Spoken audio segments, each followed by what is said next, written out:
algo que lo genere alteración química y produzca una fluidez del concreto sin perder características óptimas, ¿vale?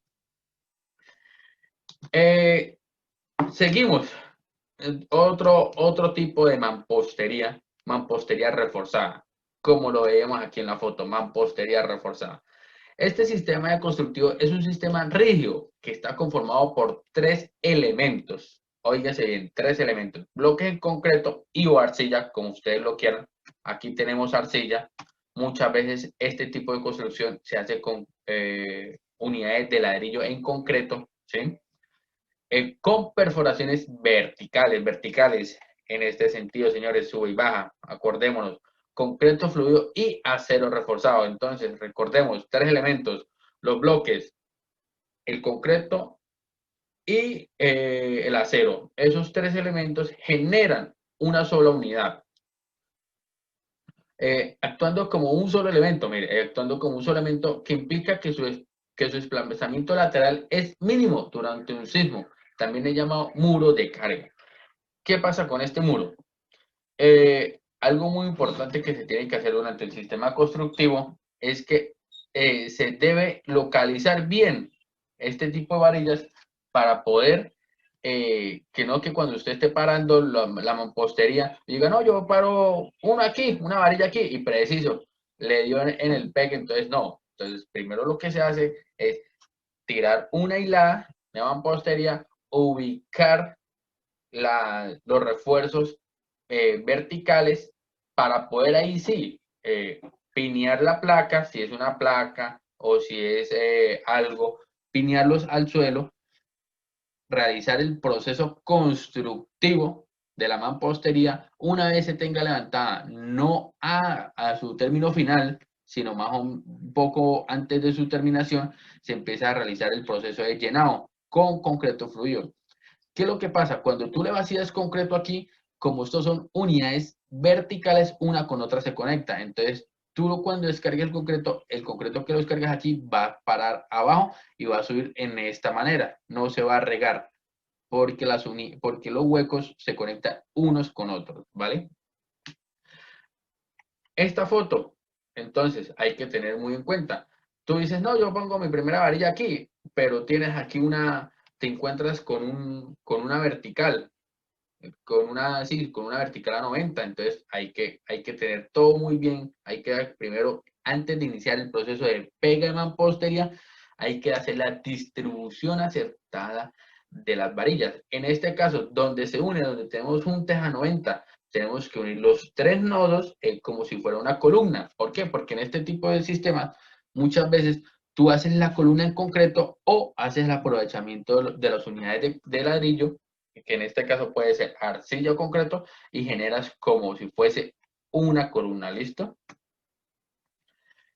Seguimos aquí. Pues bueno, este es el ejemplo cuando nosotros estamos con la mampostería reforzada. Muy importante, el DES, disipadores de energía especial. La norma sismo resistente los califica. Este muro es DES, disipadores de energía especial. Muy importante ese término que pues constructivamente no se utiliza, pero cuando a ti te pueden decir de pronto el día de mañana, no, es un muro TES, disipador de energía especial, es un muro especial que hay que tener mucho cuidado. La separación de refuerzos verticales no debe ser mayor a 1,20. Estas no pueden ser mayor a 1,20. Pero vuelvo y te repito, si tú pones 1,20 y te da aquí, pues obviamente tú no vas a ser negligente ponerlo más allá, sino al contrario, menos. ¿Por qué?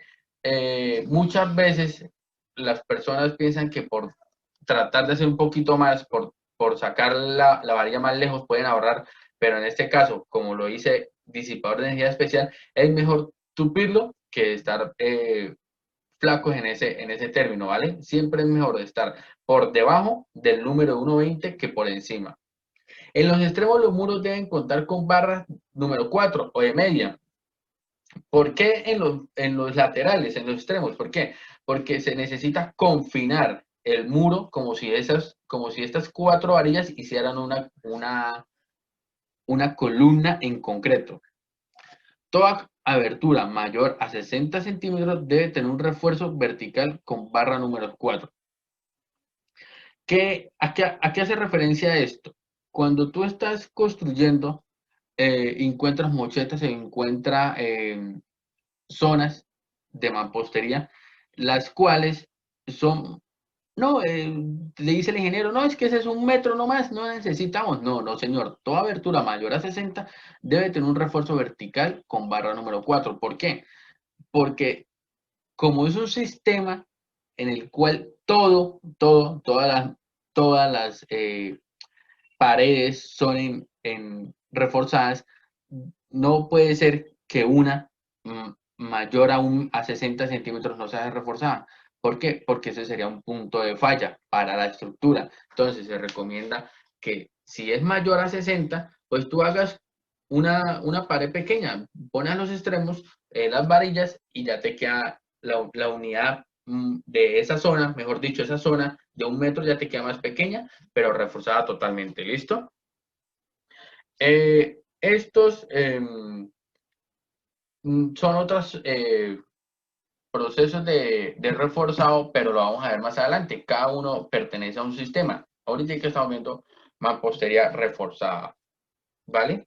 Que es, les recuerdo, disipador de energía especial.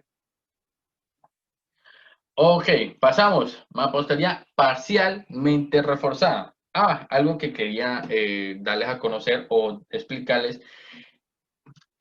Ustedes saben, creería yo que ya tienen conocimiento de eso, que en diferentes zonas del país se construye de diferentes maneras, teniendo en cuenta el grado de sismicidad, grado del suelo, importancia de la estructura, tipo de construcción, cimentación, altura, todo eso influye en que nos puedan decir, no, usted va a utilizar una mampostería de cabeza reforzada o usted va a realizar una mampostería de muros confinados, dependiendo del planteamiento que haga el ingeniero estructural o el diseñador, pues se va a generar un planteamiento dependiendo de la mampostería que se quiera levantar, ¿vale? La mampostería parcialmente reforzada.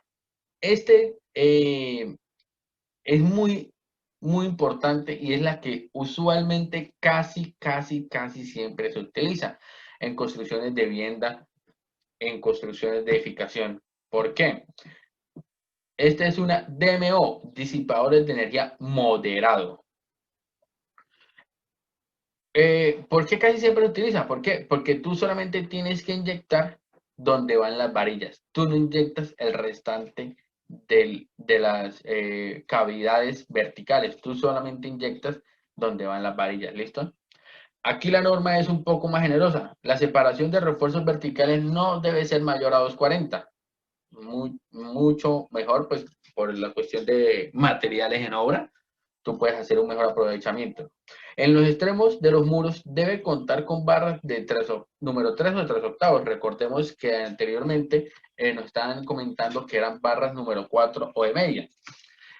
Que, que sea de menor barra y que sea no inyectado totalmente no significa que de pronto, no, es que yo lo puedo hacer. No, vuelvo y le repito. Si tú vas a construir en Bogotá, tú tienes unas especificaciones técnicas ya planteadas. Si vas a construir en Medellín, tienes unas especificaciones técnicas que tú tienes que cumplir.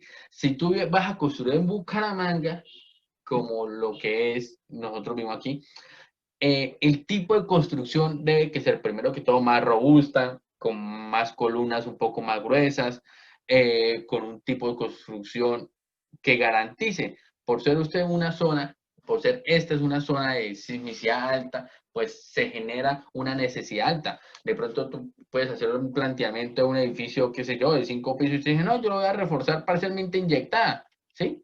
Sin refuerzo. Tú llevas el proyecto a una curiosidad y dicen, no, mano, aquí en Bucaramanga se hace el inyectado total. Entonces, dependiendo de la necesidad o el uso del suelo, si se puede llamar ese término así, para la construcción, entonces tú vas a mirar el tipo de mampostería o el tipo de construcción de mampostería que va a hacer. Toda abertura mayor a 60 centímetros debe tener un refuerzo vertical con barra número 3. Lo mismo que en la anterior, mochetas pequeñas de entrada de los baños, al entrar a las alcobas, la pared, muchas veces la pared que está en los laterales de las neveras, esas son mochetas pequeñas que nadie confina, pero la norma indica que sí se deben que confinar y que deben que ir con barras número 3 en los laterales, ¿vale? Esos son unos ejemplos muy precisos que casi siempre pasan. Este es un claro ejemplo, una imagen tomada de internet de cómo debe que ser un reforzamiento de,